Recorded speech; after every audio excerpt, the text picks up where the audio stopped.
باضابطہ طور سے اس پروگرام کا آغاز کرنے کے لیے دارالعلوم ندوۃ العلماء کی یہ مبلغ اور ہم سب کے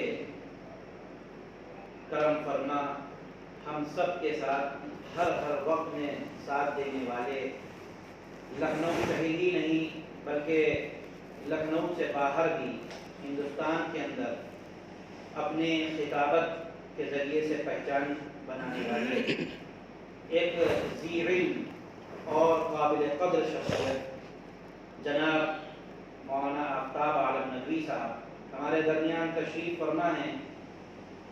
آج انشاءاللہ العزیز آپ حضرات ان کا بیان سنیں گے اور انشاءاللہ اس سے بڑا فائدہ محسوس ہوگا۔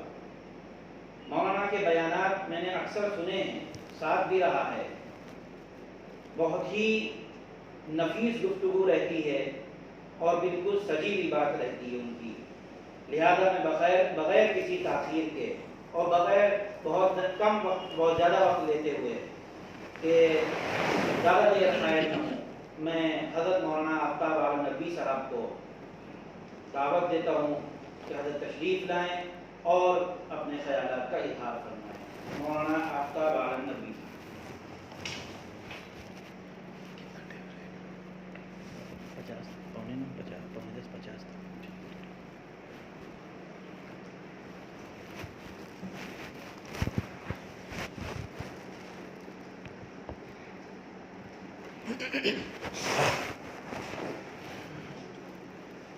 اعوذ باللہ من الشیطان الرجیم،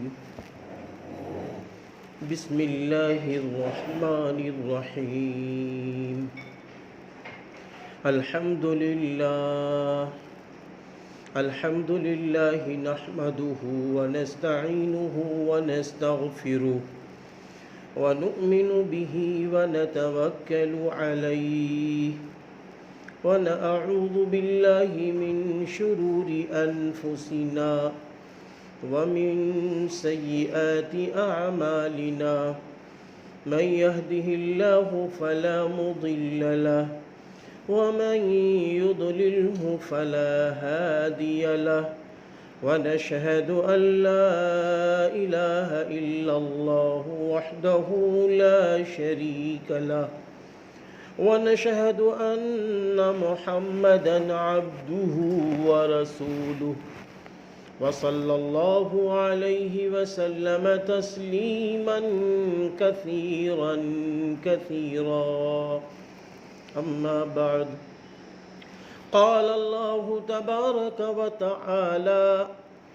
أعوذ بالله من الشيطان الرجيم، ولا تحسبن الذين قتلوا في سبيل الله أمواتا بل أحياء عند ربهم يرزقون، وقال الله تبارك وتعالى: كل نفس ذائقة الموت وإنما توفون أجوركم يوم القيامة، فمن زهزها عن النار وأدخل الجنة فقد فاز، وما الحياة الدنيا إلا متاع الغرور، صدق اللہ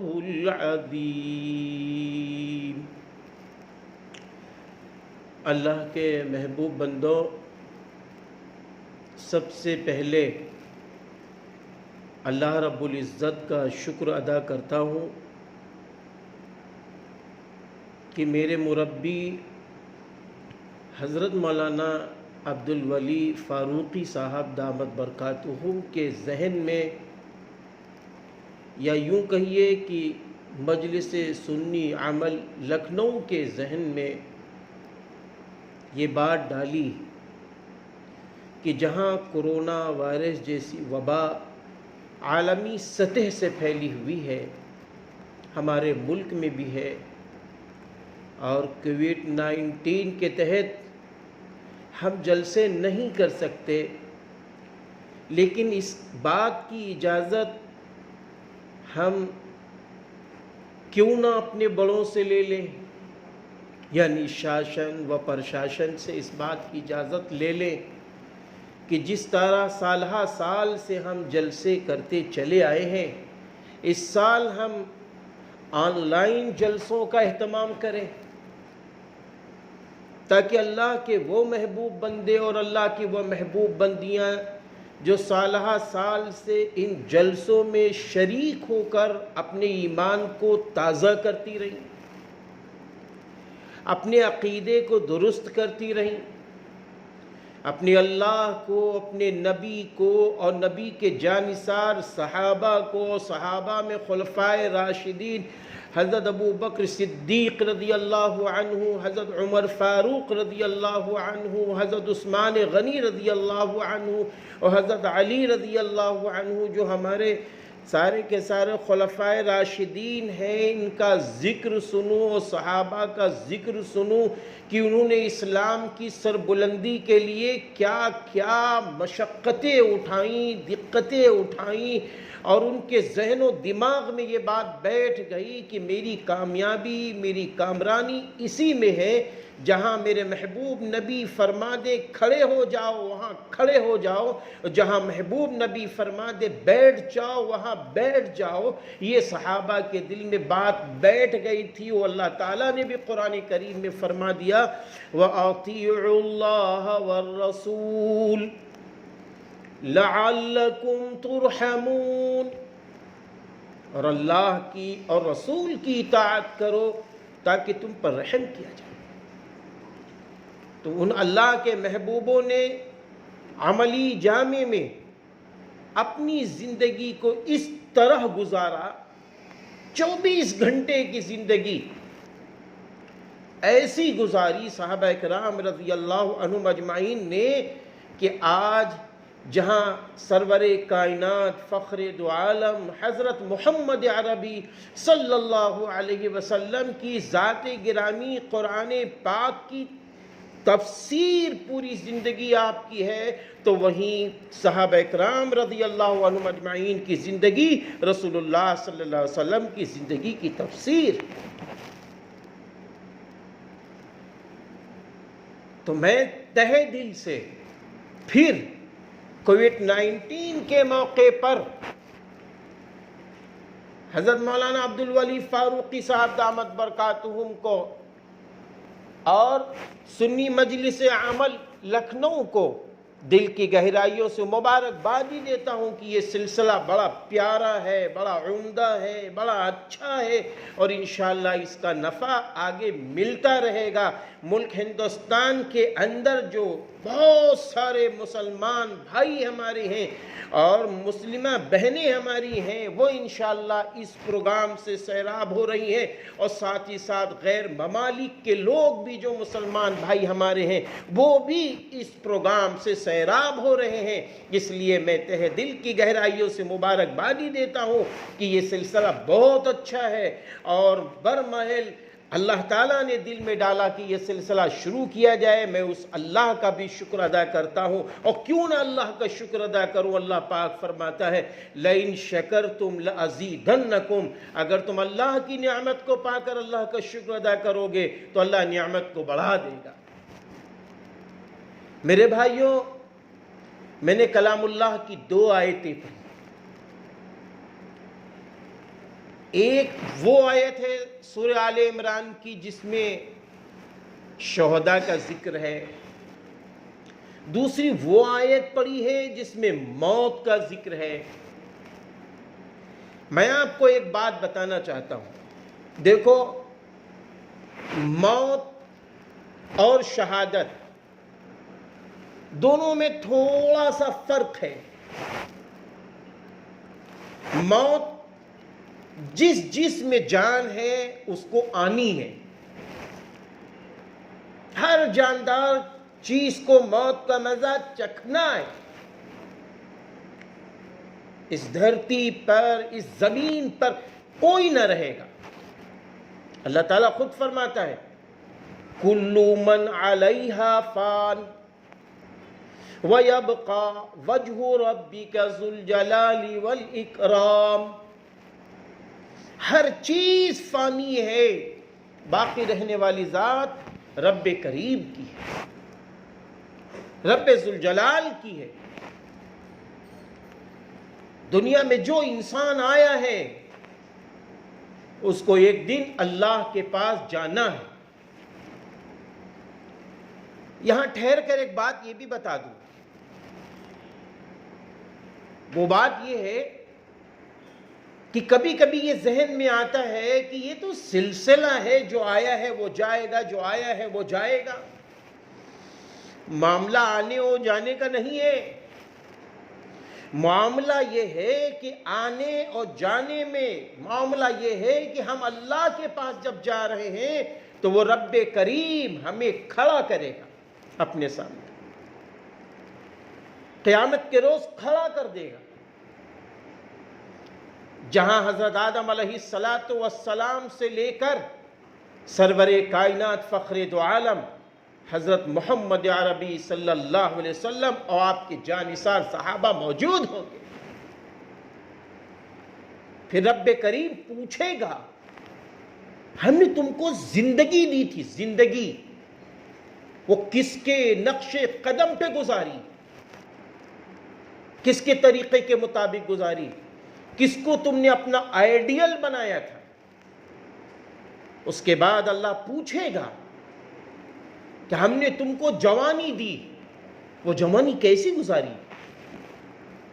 پھر اللہ پوچھے گا کہ جو علم تمہارے پاس تھا اس علم پر تم نے کیا عمل کیا. اللہ پوچھے گا کہ تم نے مال کہاں سے کمایا. اللہ پوچھے گا کہ تم نے مال کہاں خرچ کیا. یہ ہے معاملہ. خالی یہ معاملہ نہیں ہے کہ ہم مر گئے مسئلہ ختم. بھائی صاحب مسئلہ ختم نہیں ہے. یہاں سے آخرت کی لامحدود زندگی کا مسئلہ شروع ہے. دنیا میں 60 سال 100 سال 200 سال کی زندگی ہے. اللہ تعالیٰ نے اس لیے دی تھی کہ ہم نے تم کو طاقت دی ہے، سیاست کی طاقت دی، مال کی طاقت دی، جسمانی طاقت دی، اولاد کی طاقت دی. ہم نے بہت ساری طاقتیں ہم نے اس لیے دی ہیں کہ تاکہ تم میرے محبوب حضرت محمد عربی صلی اللہ علیہ وسلم کے نقش قدم کے مطابق، صحابہ کی سیرت صورت کے مطابق تم اپنی لائف ایسی گزارو کہ میرے بندوں کی تم مدد کرو. بھٹکتے ہوئے بندے ہیں اس کا خیال رکھو، جو غریب ہیں غربا ہیں ان کا خیال کرو، جو مظلوم ہیں ان کی مدد کرو. نبی پاک صلی اللہ علیہ وسلم نے فرمایا ظالم کو ظلم سے روکو اور مظلوم کی مدد کرو. اس لیے معاملہ یہ ہے، یہ نہیں ہے کہ ہم ٹھاٹ کی زندگی گزار رہے ہیں، اے سی ہے اور غیر اے سی ہے، یا اے سی والے کہہ رہے ہیں کہ ہم تو اچھی زندگی گزاریں گے، اللہ کے حکموں پہ چلیں گے، نبی کے طریقے پہ چلیں گے، اور غیر اے سی والے کہہ رہے ہیں کہ نہیں بھیا ہمارے پاس تو اے سی نہیں ہے، ہمارے پاس تو پنکھا ہے، ہم تو جھوپڑی میں رہتے ہیں، ہم کیسے سجدہ اللہ کے سامنے کریں. معاملہ اس کا نہیں ہے. امیر ہو غریب ہو، یتیم ہو بیوہ ہو مسکین ہو، سب کو اللہ کے حکموں پہ چلنا پڑے گا، سب کو نبی کے طریقے کے مطابق چلنا پڑے گا.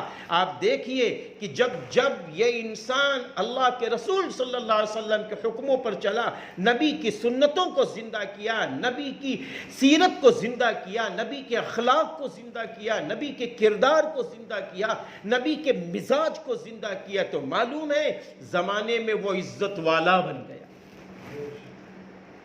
زمانے میں وہ عزت والا بن گیا. کبھی کبھی کچھ لوگ کہتے ہیں یار اسلام کے مطابق چلیں گے تو کیا ملے گا.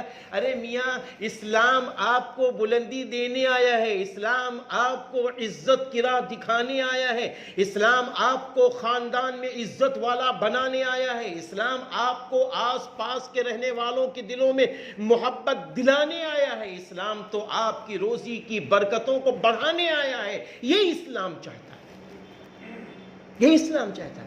تو اس لیے ایک تو موت ہے، مرنا ہے ہمیں، ہر شخص کو مرنا ہے.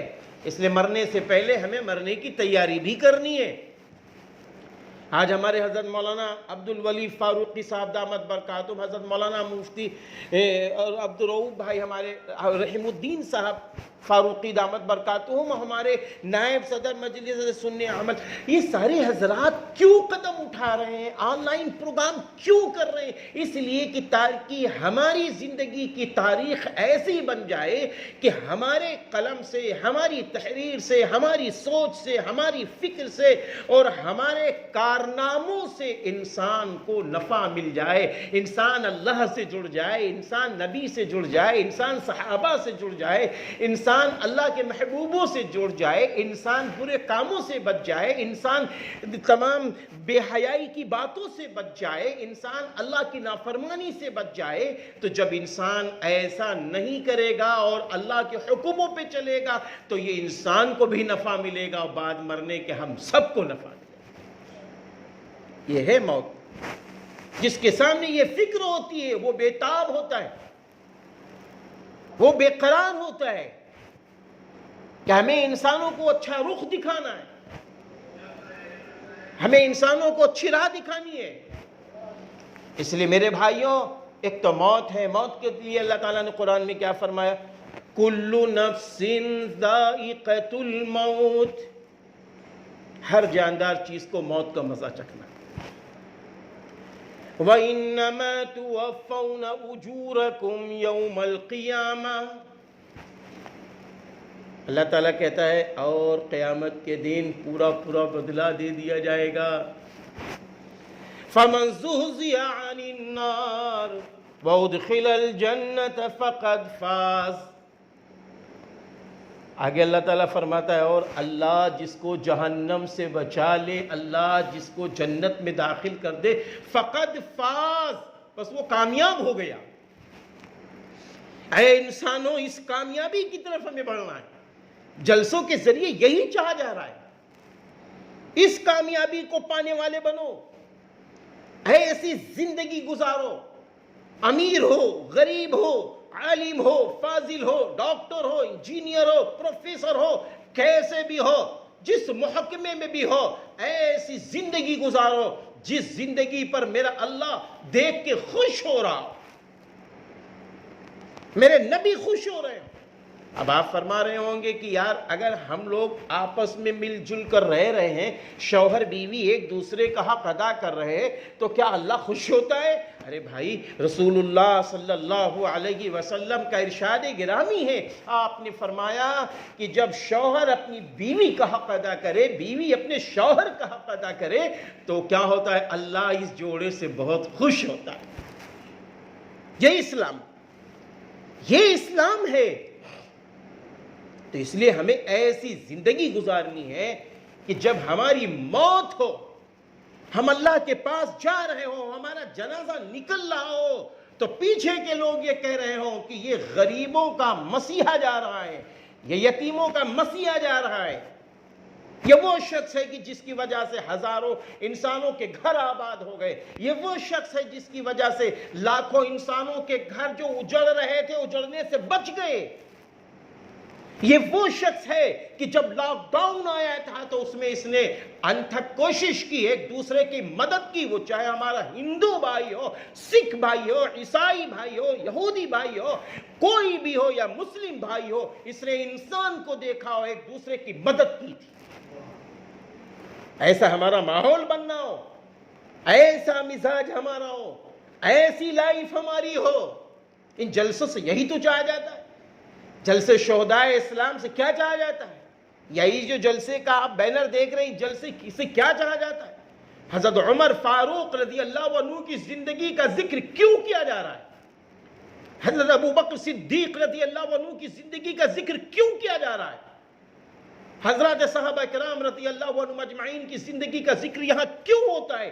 اس لیے ذکر ہوتا ہے جس طرح ہمارے ساتھ بچے ہیں، جس طرح ہمارے ساتھ ہماری بیوی ہے، جس طرح ہمارے ساتھ زندگی کے خاندانی معاملات ہیں، ایسے ہی صحابہ کے سامنے تھے، لیکن صحابہ کرام رضی اللہ عنہم اجمعین نے سب کچھ قربان کر دیا تھا رسول اللہ صلی اللہ علیہ وسلم پر۔ تو کیا تھا؟ بیوی بھی اسلام کی روشنی میں تھی، بچے بھی اسلام کی روشنی میں تھے، اور انسانیت کا ایسا کام وہ بچے کر گزرے جن کا نام تاریخ کی کتابوں میں اوراق میں لکھے ہوئے ہیں، لکھ دی گئے ہیں۔ اس لیے آج یہ چاہا جا رہا ہے، تو ایک تو موت ہے، موت تو آنی ہے۔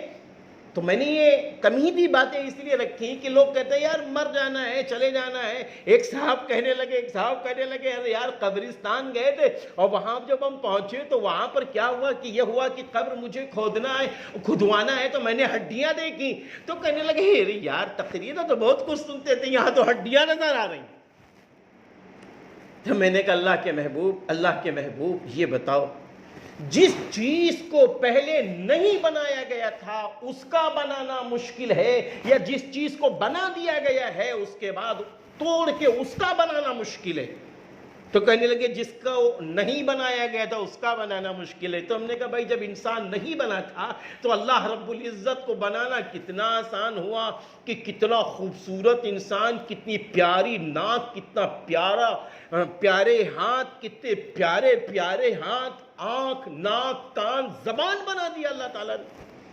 منا سا بچہ ہے، کبھی کبھی کوئی بچہ دنیا میں آتا ہے اتنا بڑا بچہ، اور اللہ کی قدرت دیکھو کتنا اچھا مصور ہے اللہ۔ تو اس لیے میرے بھائیوں، ہم کو ان چیزوں کو دیکھ کر یہ سمجھنا ہے کہ یہ اللہ کا نظام ہے، یہ اللہ کا نظام ہے۔ اللہ تعالیٰ نے قرآن میں فرما دیا ہے منہا خلقناکم وفیہا نعیدکم ومنہا نخرجکم تارۃ اخری۔ معاملہ بالکل صاف ہے۔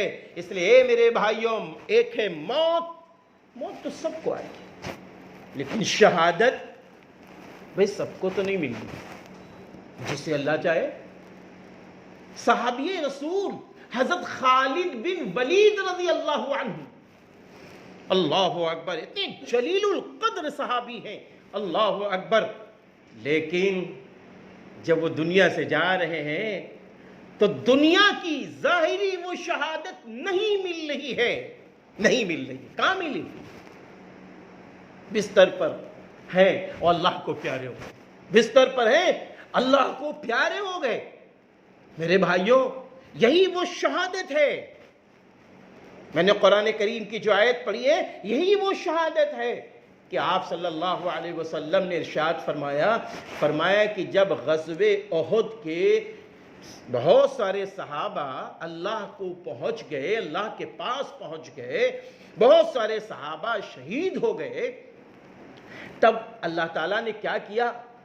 ان شہدائے احد کی روحوں کو سبز پرندوں کے اندر داخل کر دیا، اور داخل کرنے کے بعد کیا کیا؟ انہیں اجازت دے دی کہ اب تم جنت میں جہاں چاہو اڑو پھرو، اور جو عرش اعظم کے نیچے ان کی قندیلیں ہیں، گھونسلے ہیں، جب تھک جاؤ تو اس میں داخل ہو جاؤ۔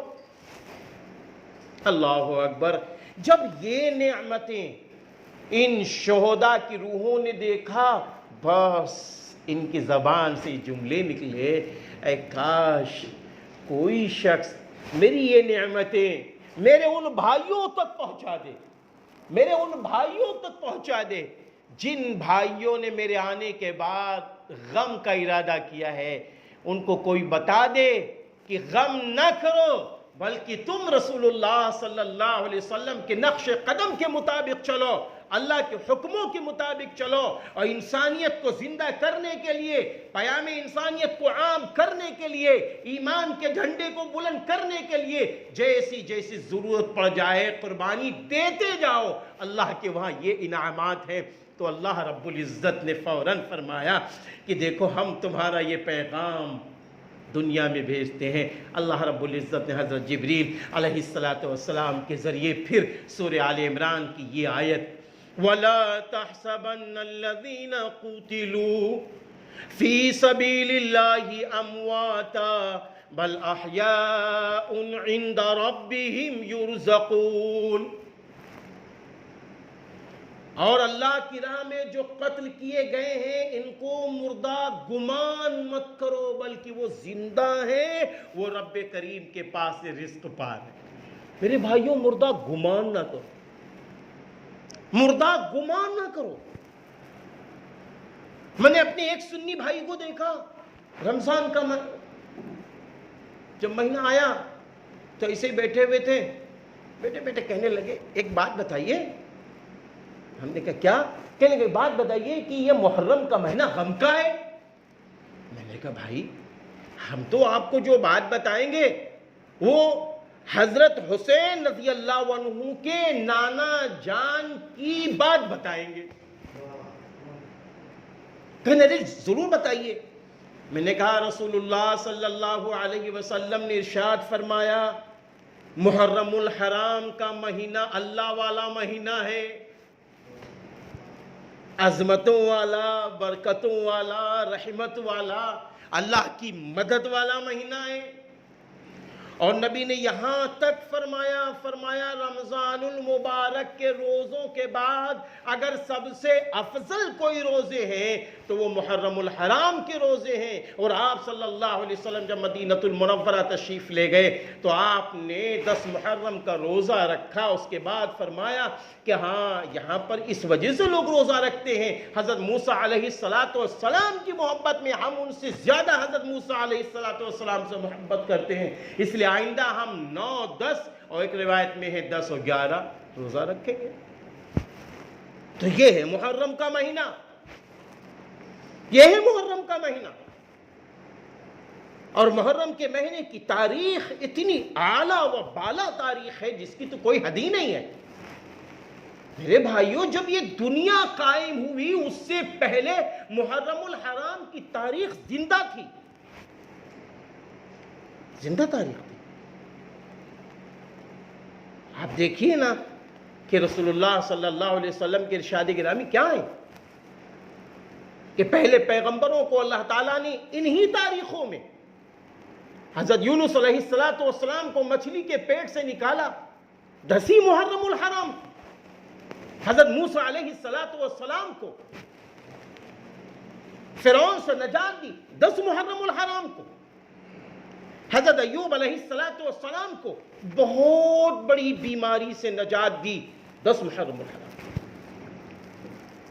حضرت ابراہیم علیہ السلام کو جب وہ آگ میں نمرود نے ڈال دیا تو اللہ تعالیٰ نے جس دن یوں فرمایا تھا قُلْنَا يَا نَارُ كُونِي بَرْدًا وَسَلَامًا عَلَىٰ إِبْرَاهِيمَ، تو وہ تاریخ بھی 10 محرم الحرام کی تاریخ. اور سن 61 ہجری میں اللہ رب العزت نے یہ شرف بخشا، نواسے رسول کو یہ شرف بخشا کہ جہاں بہت بڑی بڑی اہم تاریخیں تھیں، رسول اللہ صلی اللہ علیہ وسلم کے نواسے کو اللہ تعالیٰ نے یہ شرف بخش دیا کہ سن 61 ہجری میں بروز جمعہ ان کی شہادت کرا دی. شہادت کا پیغام کیا ہے میرے بھائیوں؟ ہم قرآن کو سامنے رکھتے ہیں تو قرآن تو ہم سے کہہ رہا ہے کہ جو شہید ہو گئے مردہ گمان نہ کرو، مردہ گمان نہ کرو میرے بھائی. تو آپ بتائیے اب جو شہید ہوئے ہیں، جو شہدائے اسلام ہیں، اب ان کے لیے ہمیں کون سا قدم اٹھانا ہے؟ تو ہم یہ کہیں گے کہ جس طرح میرے بھائیوں بہت سارے شہدائے اسلام، جس طرح بہت سارے شہدائے وطن کے لیے یہ جملہ کہا جاتا ہے امر رہے امر رہے، تو آج ہم بھی یہ کہیں گے کہ یہ شہدائے اسلام امر رہے. آج ایک جملہ یہ بھی کہا جاتا ہے کہ فلاں فلاں کی شہادت ہو گئی وطن کی خاطر، بتاؤ ان کی فکروں کو کون زندہ کرے گا، ان کی سوچ کو کون بلند کرے گا؟ تو آج ہم بھی یہی کہیں کہ یہ بتاؤ حضرت حسین رضی اللہ عنہ کی جو شہادت ہوئی ان کی فکروں کو زندہ کون کرے گا؟ حضرت علی رضی اللہ عنہ کی فکروں کو کون زندہ کرے گا؟ حضرت عثمان غنی رضی اللہ عنہ کی فکروں کو کون زندہ کرے گا؟ حضرت عمر فاروق رضی اللہ عنہ کی فکروں کو کون زندہ کرے گا؟ اور حضرت مصعب بن عمیر رضی اللہ عنہ کی فکروں کو کون زندہ کرے گا؟ وہ حضرت مصعب بن عمیر رضی اللہ عنہ